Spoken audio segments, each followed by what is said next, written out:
The ancient Chinese brought inventions into existence that changed the world forever. Machines built on a scale and level of sophistication that was unrivaled for millennia.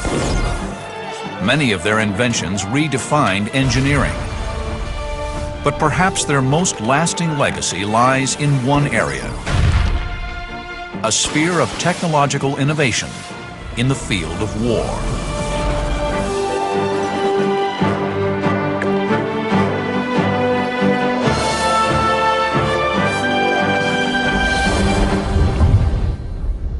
At over 6,000 years old, China is one of the planet's most ancient civilizations, and today boasts the largest army in the world.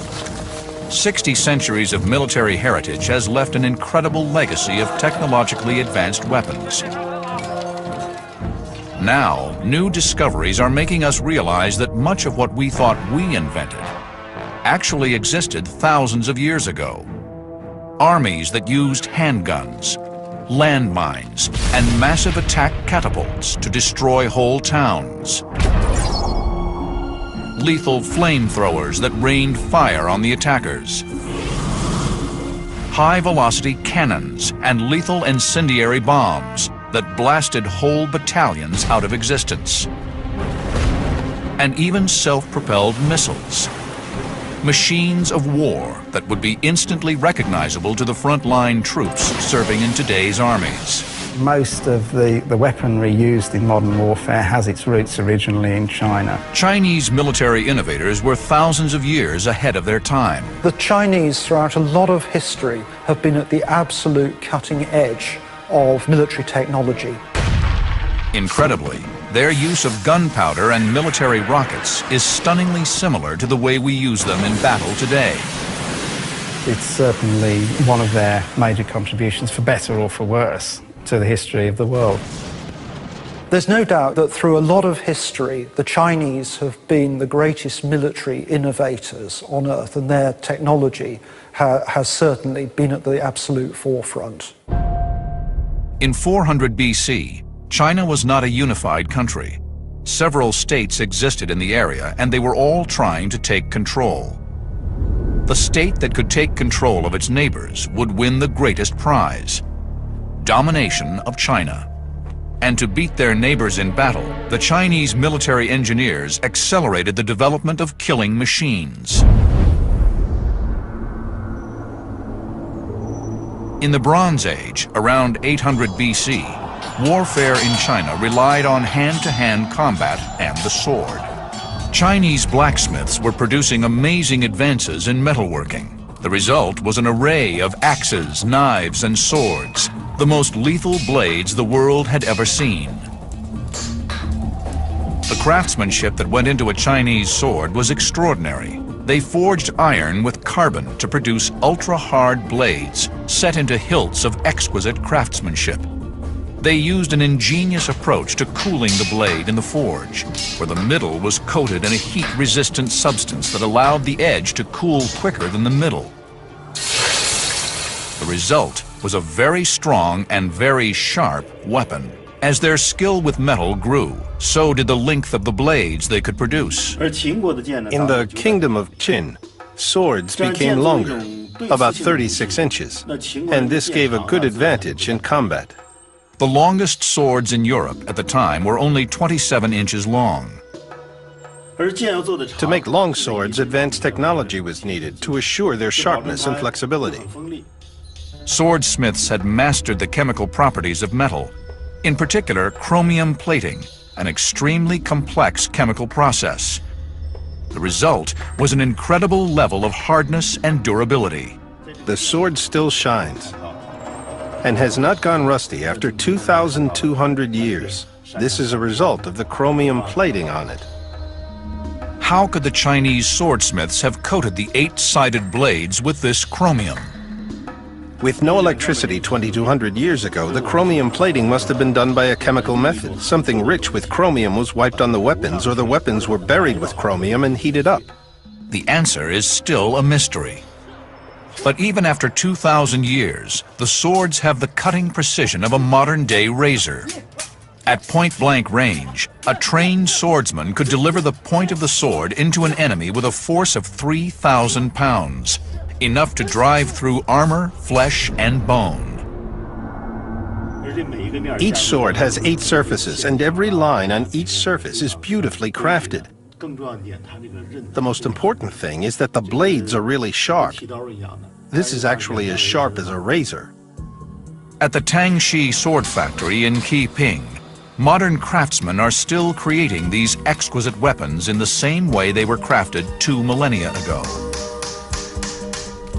The iron is forged in furnaces heated to 1130 degrees, just using air and charcoal.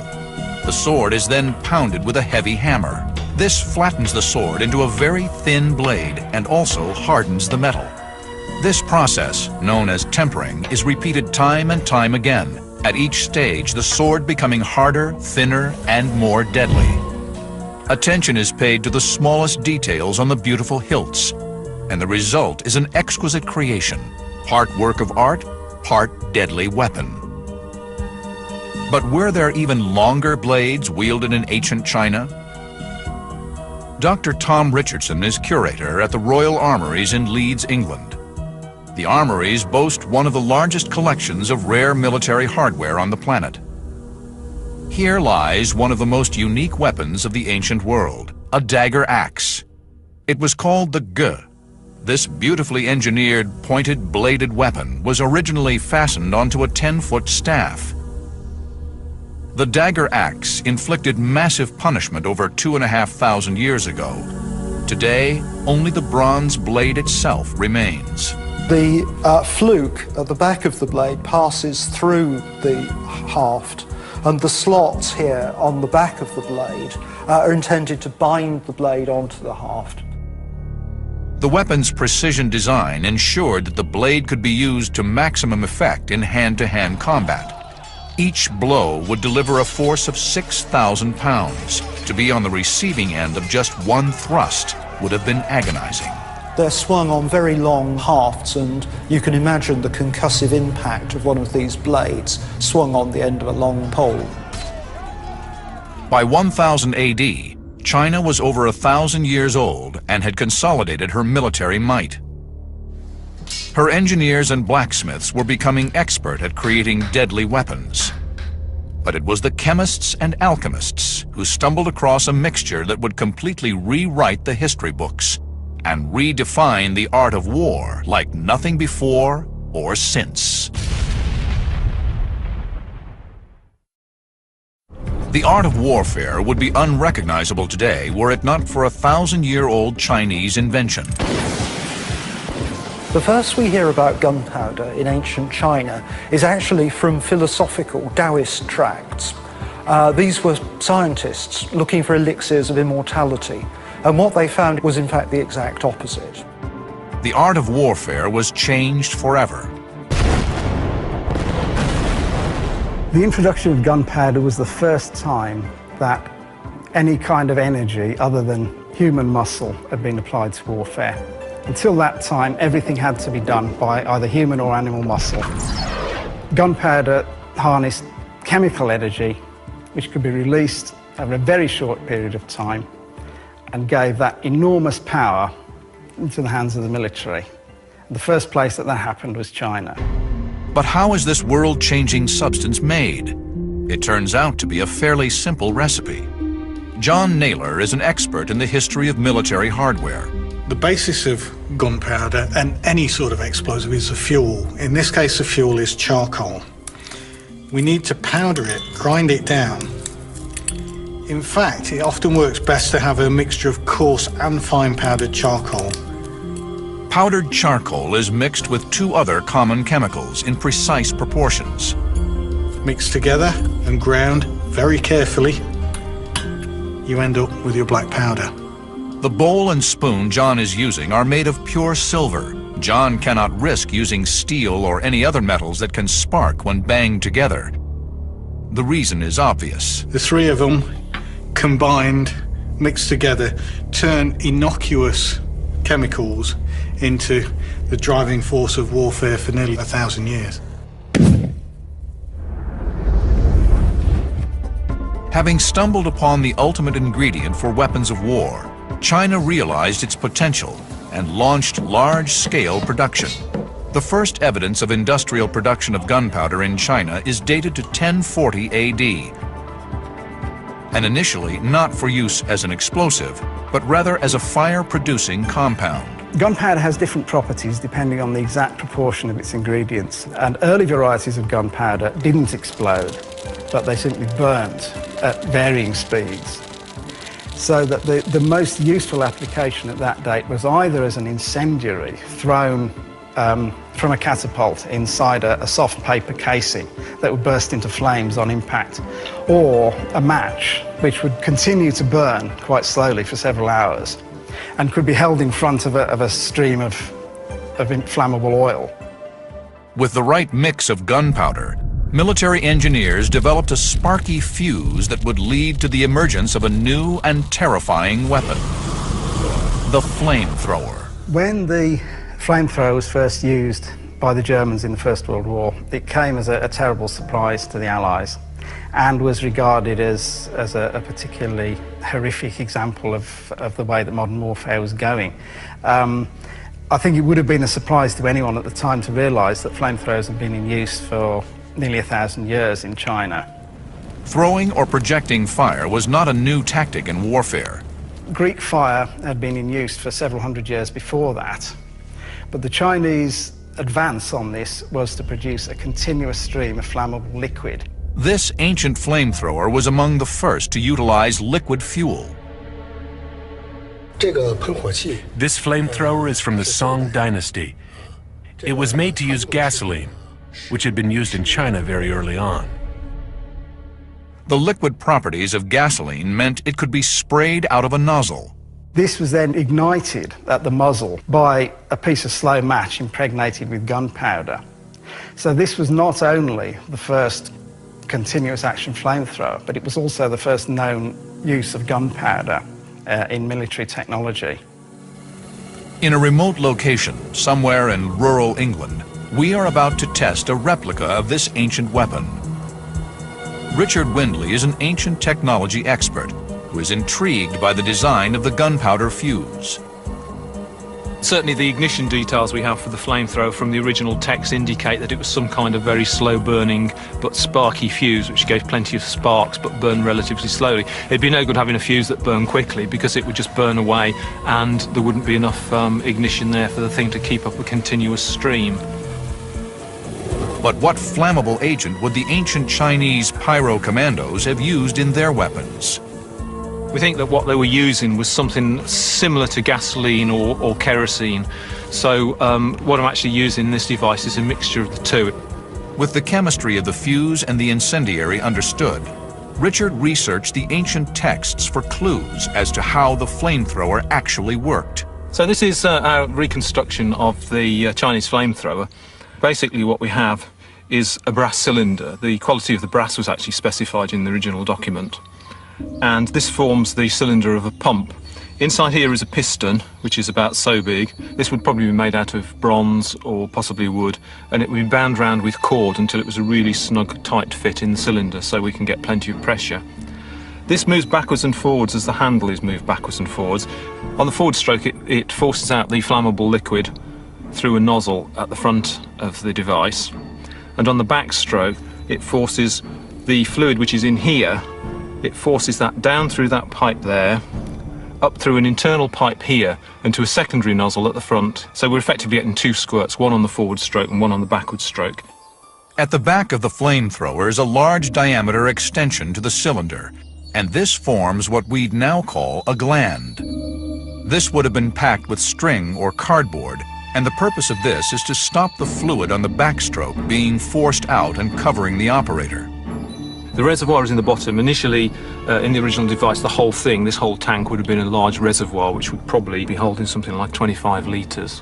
There is a small flap valve made of brass which has a pivoted hinge. This allows the fuel to be drawn up into the cylinder on the forward push and along this tube, rather than back into the reservoir on the second stroke and into the secondary nozzle ignition chamber at the front.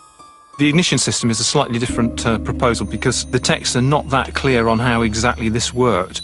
The little fuse assemblies are going to fit just inside a little holder there. They're ready to be lit. The front portion, the ignition chamber, goes on. Then what all remains to do now is to light the fuse, and we're ready, pretty much ready to shoot. Richard sets up a bale of hay 60 feet away from the flamethrower. This will enable us to see how accurate the weapon is.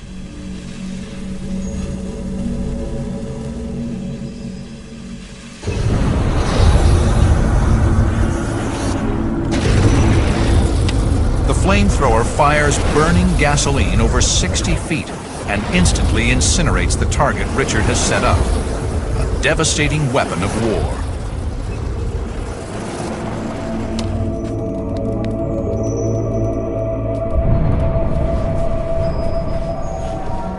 Well, that from where I was standing, that was absolutely staggering. That was awesome. And to see that stream of fire coming at you must be absolutely devastating. So where was the best tactical position to place a flamethrower? They were used in a whole host of different ways. They were used on board ship, they were used on ramparts as defences for fortifications, and almost act as a kind of spearhead for frontline troops. We know from 20th century experience that the flamethrower is one of the most terrifying weapons that anyone can face. And certainly there would have been a serious risk of being burnt if you were in front of it. But they were fairly short-ranged weapons. And a lot of the time, their value would have been psychological. If a flamethrower of that description was guarding a breach in a city wall, it would have been a very brave man who would have attempted to go through it. But many military objectives are further away than 60 feet. There is amazing evidence that the Chinese designed and built weapons that could fire devastating projectiles over a mile. Before the advent of gunpowder in China in 1000 AD changed the art of warfare, the Chinese had long been shooting projectiles across battle lines, using the crossbow. But there is intriguing evidence that the Chinese military engineers took crossbow technology to its ultimate limit.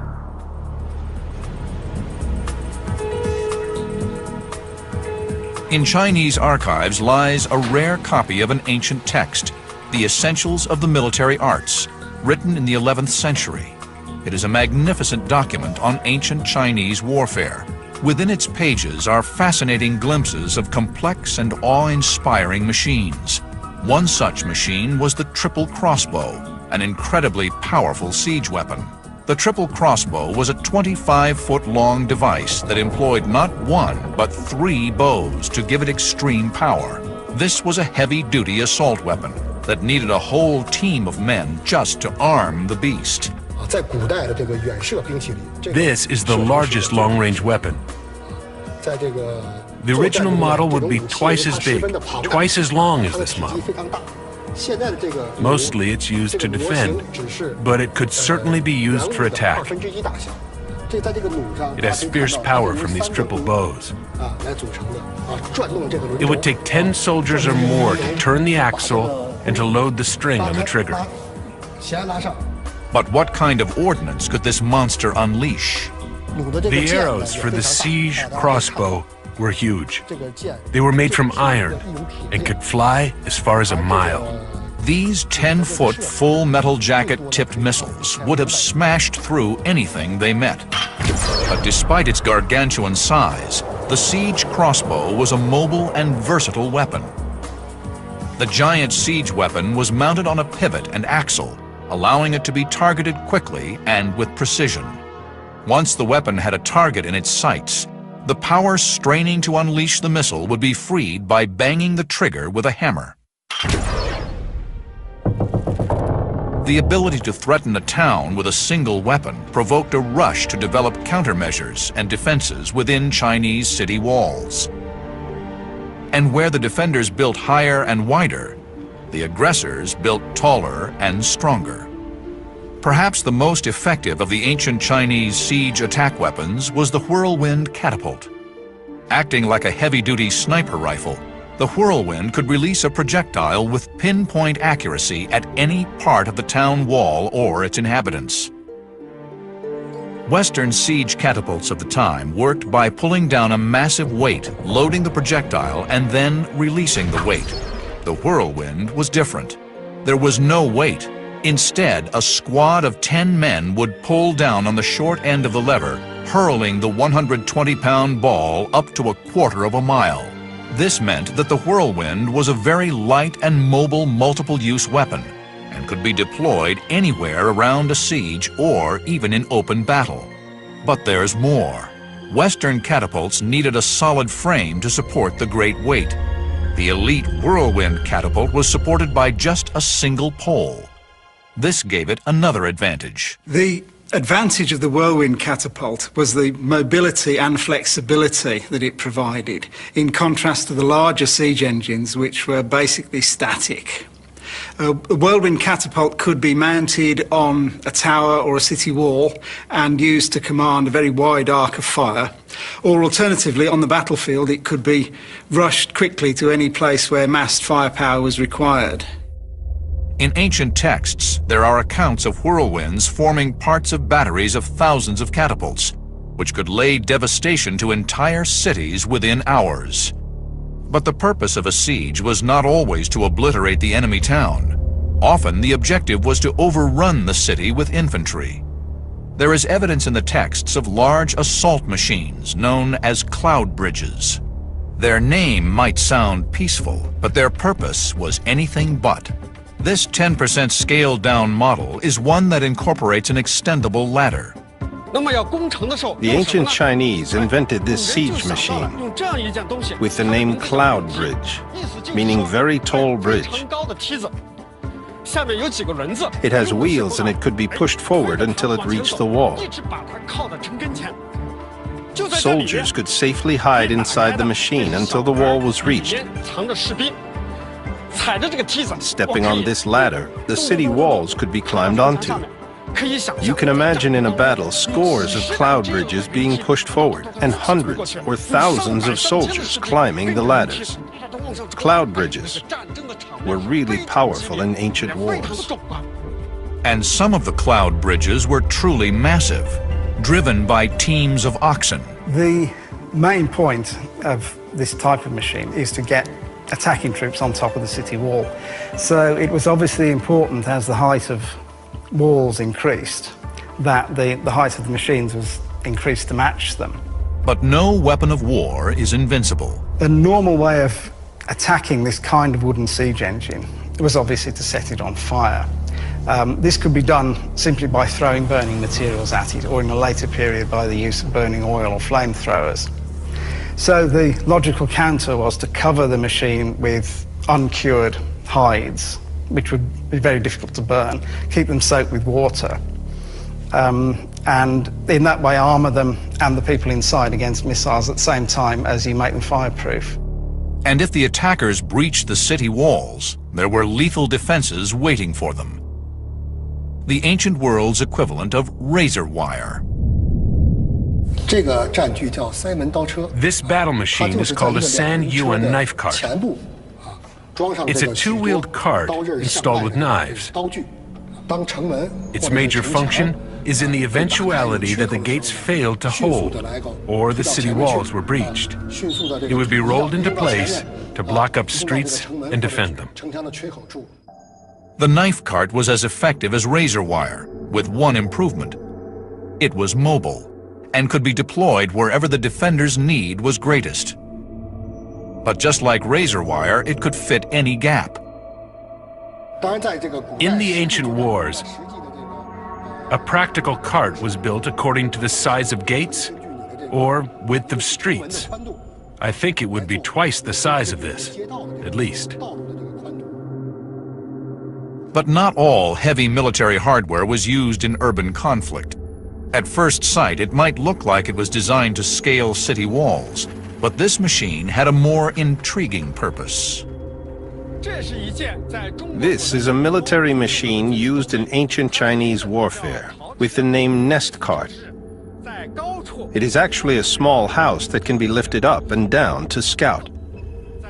In the middle area of China, the lands are mainly flat, which makes it difficult to see far on the enemy's side. With this device, we could see the enemy's situation from high. Military satellites fill the tactical role of the nest cart in modern warfare. However, there are ancient Chinese weapons that were developed nearly a millennium ago, whose basic technology is little changed from that used by our armed services today. The Chinese innovated the greatest revolution in warfare technology the world has ever seen: the gun.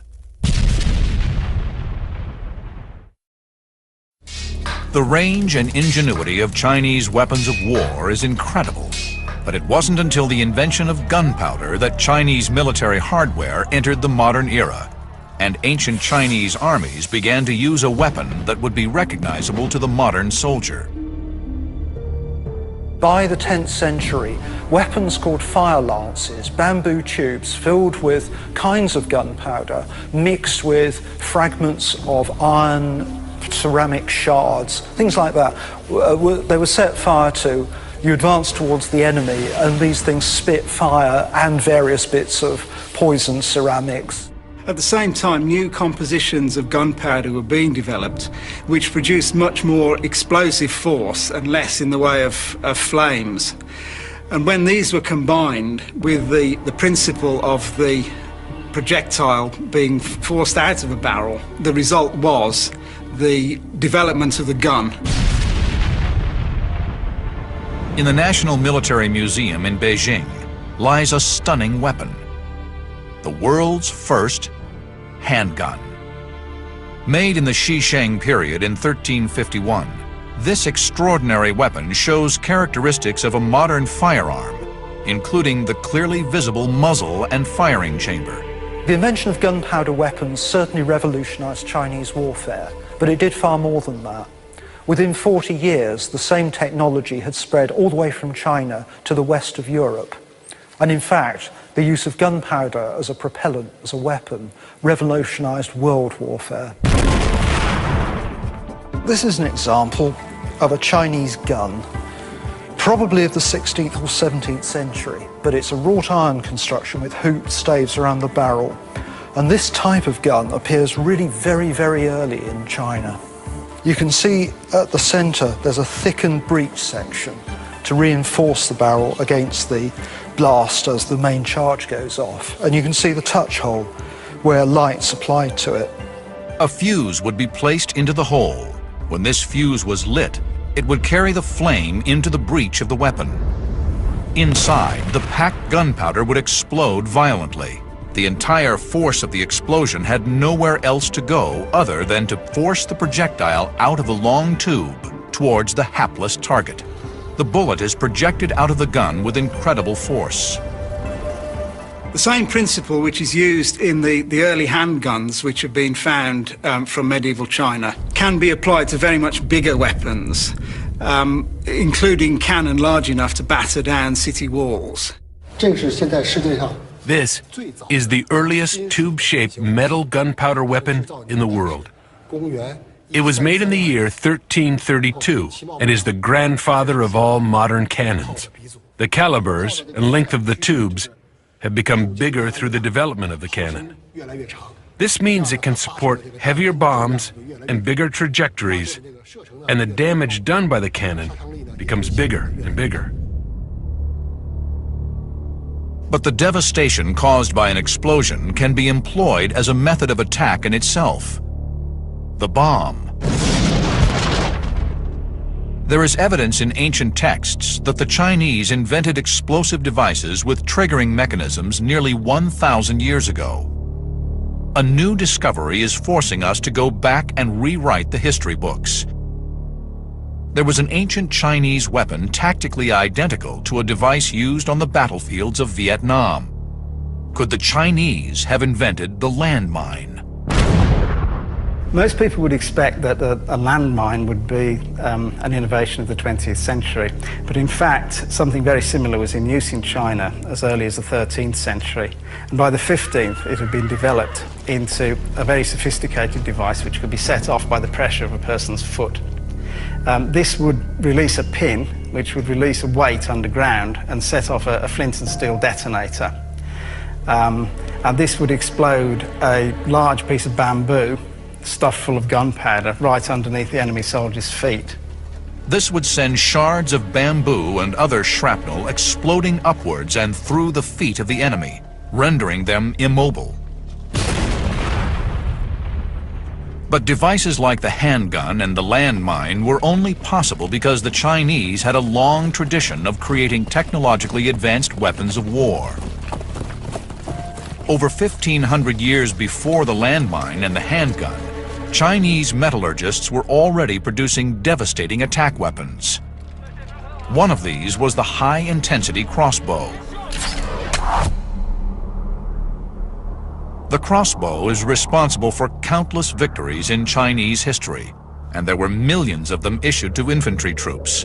However, because they are made of wood, surviving crossbows are priceless, rare artifacts. This is an example of one of the very earliest Chinese crossbows. It's just the stock made of wood covered in lacquer and beautifully decorated. It's the trigger mechanism that's at the heart of the Chinese crossbow, and it's an extremely clever device. Triggers are made of extremely precise interconnecting components that must fit and work together with rigorous accuracy.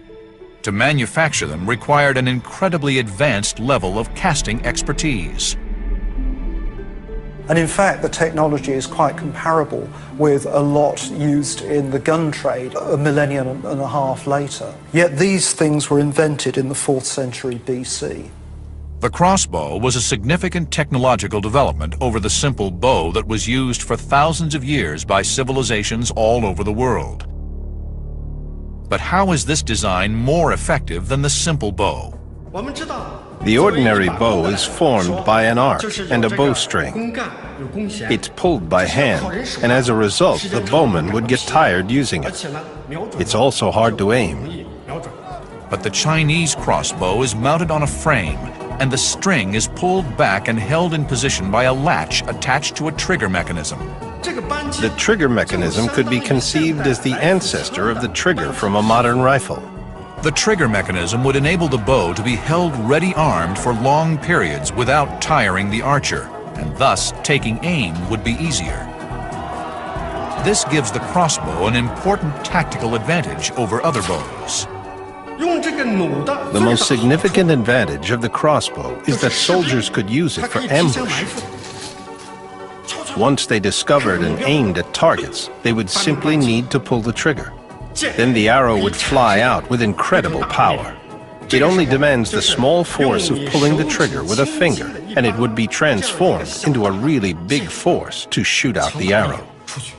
And when released, the 2-pound bolt could fly 300 yards towards the enemy, tearing through armor, flesh, and bone.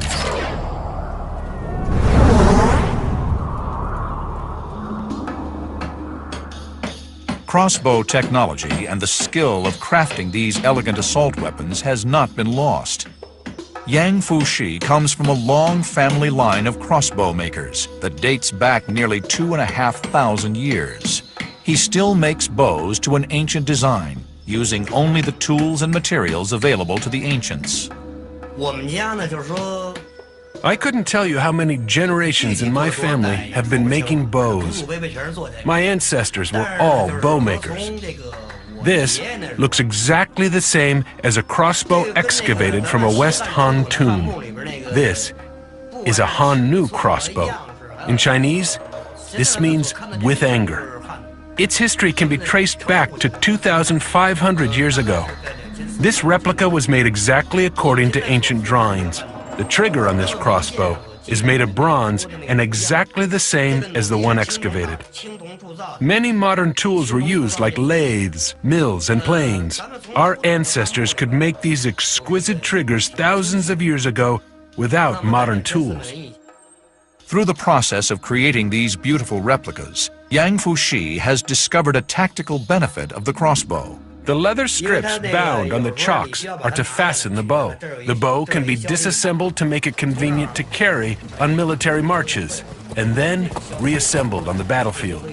But how powerful could a crossbow get? And what was its ultimate range? According to ancient texts, the most powerful crossbow could have a tensile force of up to 260 pounds. It was called crossbow loaded with feet. It could reach over 500 yards. Very deadly. This devastatingly lethal attack weapon could fire 20-inch bolts at the enemy, with a force equivalent to being hit in the chest with a modern .357 bullet. But the Chinese military were continuously developing and refining their arsenals. By 200 AD, they had taken the crossbow to a new lethal level. Centuries before the gun, while the rest of the world relied on the simple bow, the Chinese developed the world's first repeating shooting weapon, the repeating crossbow. It is the ancient world's machine gun. Here on top we've got a magazine that holds these bolts, slotting down into there like that. Holding this lever, working the action, the whole magazine comes forward. The string slips into that notch, so it can then be drawn back. It's also holding down a little peg, so that when the magazine is steady on the stock, pushes the peg, wallop, shoots the projectile down at the enemy. And as fast as you can work the action, that's how fast you can shoot. With 100 men to a company, 10 companies to a regiment, each with 1,000 crossbows, this meant that 6,000 or 7,000 bolts would have been tearing across the battlefield at once, instantly cutting down everything in their path. Incredibly, this murderous kill rate would not be seen again until World War I, over 1,500 years later. Now the beauty of this weapon is it's idiot-proof. You don't need to be a trained soldier to use it. It gives the rate of fire that a trained archer can put out, but without all the hardship of learning to do it. It was common at the time for Chinese emperors to have retained armies. This meant that farmers who usually worked the lands of the empire could be called upon to take up arms in defense of their realm. The repeating crossbow was an ideal weapon to issue to an untrained soldier. Thousands of these weapons unleashed onto the battlefield would put doubt in the minds of any attacking force. Firing at a rate of 1 lethal bolt per second, the repeating crossbow was a unique development. An innovation that, incredibly, preceded the automated weapons of the 20th century by more than 15 centuries. Although a single bolt from a repeating crossbow would not cause enormous impact, the effect of thousands of them coming at once would have been devastating, especially if we consider that the tips would have been poisoned. A single scratch would have taken out an enemy soldier. But it wasn't until they unleashed the chemical energy in gunpowder that the Chinese brought the firing of missiles across the battlefield into the modern era. By the 11th century AD, the Chinese were starting to project missiles in a way that would be recognizable to a modern military engineer in the gunpowder-fueled rocket. Gunpowder was first used for military purposes in China around 1000 AD. Its initial use in warfare was to create fuses for flamethrowers, but the flamethrower's range is limited by how far the machine can pump the flammable fluid. However, the Chinese had been using the explosive power of gunpowder in fireworks for entertainment. They also had hundreds of years' experience of unleashing projectiles at an enemy. It was just a matter of time before they discovered you could combine these two skills. An intriguing discovery by underwater archaeologists off the coast of Japan has uncovered evidence of what are believed to be China's earliest known exploding gunpowder-based projectiles. The researchers found something stunning: 2 intact and 4 partial bombs, encased in a dense ceramic shell. When the scientists X-rayed 2 of the intact bombs, they discovered that one was filled with gunpowder, and the other not only contained gunpowder, but dozens of pieces of iron shrapnel. They realized what they were looking at: a weapon that was half bomb, half grenade. We now know that ancient Chinese armies had an incredible range of ordnance available to them. From super-scale mega crossbows, to handguns and cannons, to devastating flamethrowers, all being deployed nearly 1,000 years ago. But now, for the first time, new discoveries have us asking the incredible. Could the Chinese have used rocket-propelled missiles in battle at a time when the rest of the world was throwing stones out of wind-up catapults? In its early years, gunpowder was used mostly for entertainment. They designed spectacular fireworks, almost the same as we use on the 4th of July today.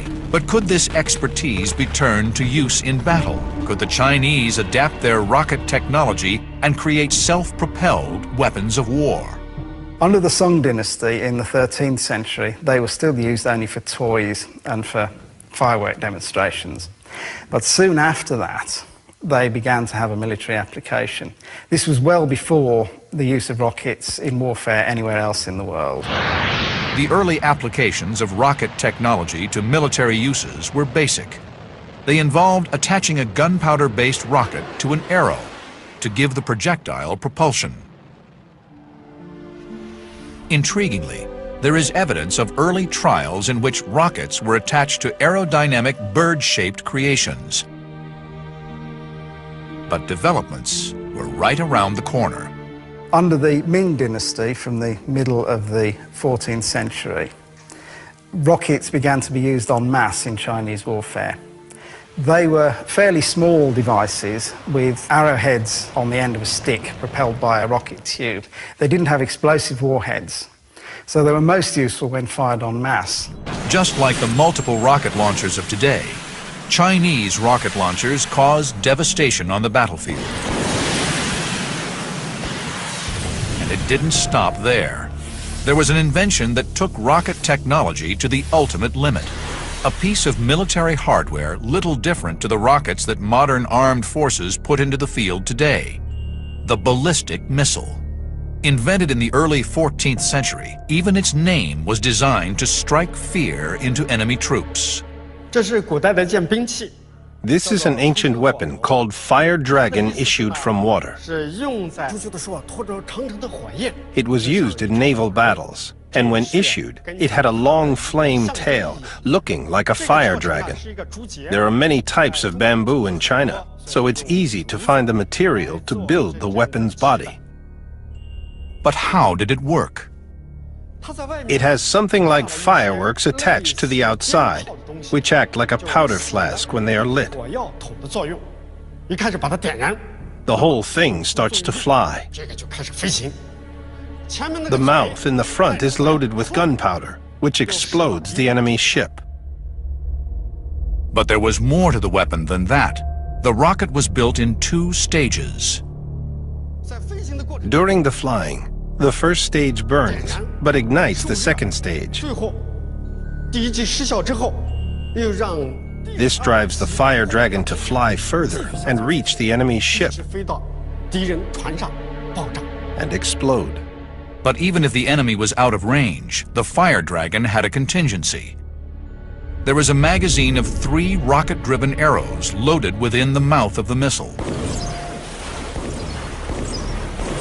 Hundreds of fire dragons flying through the air at an enemy fleet would have caused panic and devastation. This fire dragon issuing from the water might be thought of as a sort of primitive cruise missile. Its main use was from one ship against an enemy fleet in naval battles on the large rivers of China. I think, though, that its main impact would have been psychological. The large carved and painted dragon head on the front would probably have had more impact than the shower of arrows which it was discharged when it got within range. Nevertheless, it's an extremely sophisticated piece of technology for its time. It is incredible to think that the Chinese war machine created weapons whose principles and tactics we still use today. Those first Chinese military technicians who first used gunpowder to propel a rocket device forward can take as much credit as anyone for putting a man on the moon. Thousands of years ago, they were creating weapons that would be instantly recognizable to the modern soldier. What new discoveries remain out there? Discoveries that will turn everything we thought we knew about the ancient world on. Smiths have coated the 8-sided blades with this chromium. With no electricity 2,200 years ago, the chromium plating must have been done by a chemical method. Something rich with chromium was wiped on the weapons, or the weapons were buried with chromium and heated up. The answer is still a mystery. But even after 2,000 years, the swords have the cutting precision of a modern-day razor. At point-blank range, a trained swordsman could deliver the point of the sword into an enemy with a force of 3,000 pounds, enough to drive through armor, flesh, and bone. Each sword has 8 surfaces, and every line on each surface is beautifully crafted. The most important thing is that the blades are really sharp. This is actually as sharp as a razor. At the Tangxi sword factory in Qiping, modern craftsmen are still creating these exquisite weapons in the same way they were crafted 2 millennia ago. The iron is forged in furnaces heated to 1130 degrees, just using air and charcoal. The sword is then pounded with a heavy hammer. This flattens the sword into a very thin blade and also hardens the metal. This process, known as tempering, is repeated time and time again, at each stage the sword becoming harder, thinner, and more deadly. Attention is paid to the smallest details on the beautiful hilts, and the result is an exquisite creation, part work of art, part deadly weapon. But were there even longer blades wielded in ancient China? Dr. Tom Richardson is curator at the Royal Armouries in Leeds, England. The armories boast one of the largest collections of rare military hardware on the planet. Here lies one of the most unique weapons of the ancient world, a dagger axe. It was called the Ge.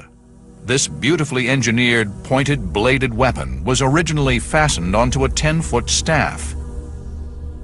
The dagger axe inflicted massive punishment over 2,500 years ago. Today, only the bronze blade itself remains. The fluke at the back of the blade passes through the haft, and the slots here on the back of the blade are intended to bind the blade onto the haft. The weapon's precision design ensured that the blade could be used to maximum effect in hand-to-hand combat. Each blow would deliver a force of 6,000 pounds. To be on the receiving end of just one thrust would have been agonizing. They're swung on very long hafts, and you can imagine the concussive impact of one of these blades swung on the end of a long pole. By 1000 AD, China was over 1,000 years old and had consolidated her military might. The ancient Chinese brought inventions into existence that changed the world forever. Machines built on a scale and level of sophistication that was unrivaled for millennia. Many of their inventions redefined engineering. But perhaps their most lasting legacy lies in one area: a sphere of technological innovation in the field of war.